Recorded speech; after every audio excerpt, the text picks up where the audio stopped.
So, galing ng ano no, ng langgam no, para makadaan lang ginawang tulay yung kasama. O tingnan no, ginawa niya yung tulay Makadaan yung mga kasama niya. Hawak-hawak sila. grabe. Pagkain. Nakakot sila ng pagkain. Yan. Yun ang naghahakot sila ng pagkain.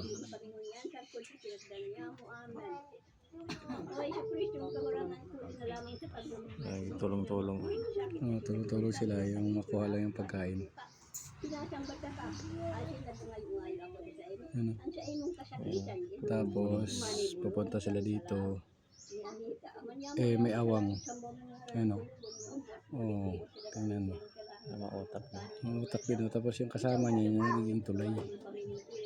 Doon mo malalaman na nagtutulungan talaga ang mga langgam. Ayan, tingnan mo. Mautak na. Oh, diba? Ginawang tulay yung ano niya. Mga kasama nila para lang makadaan. Tingnan mo. May awang kasi yan dito. May awang. Para makadaan sila dyan, kailangan may tulay. Hawak-hawak sila. Nagawak-hawakan sila. Ang galing din mo malaman ng sa langgam. Ano? Yakap ng pagkain. Ayan. Ang galing. Diba? Ang galing talaga ng langgam. Dapat ang tao ganun. Tutulungan din.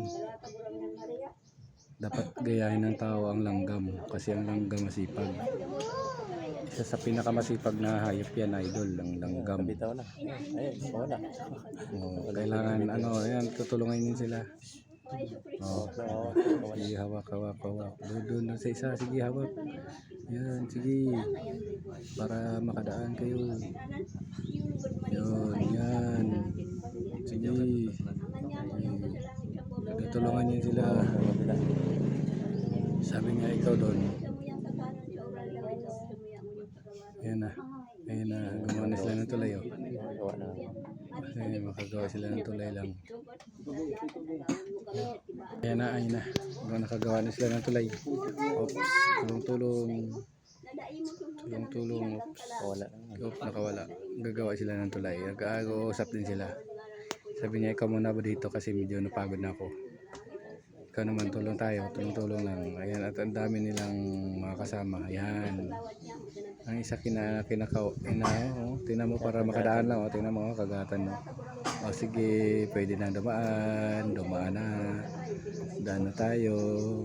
Ang galing yeah. Ang galing talaga.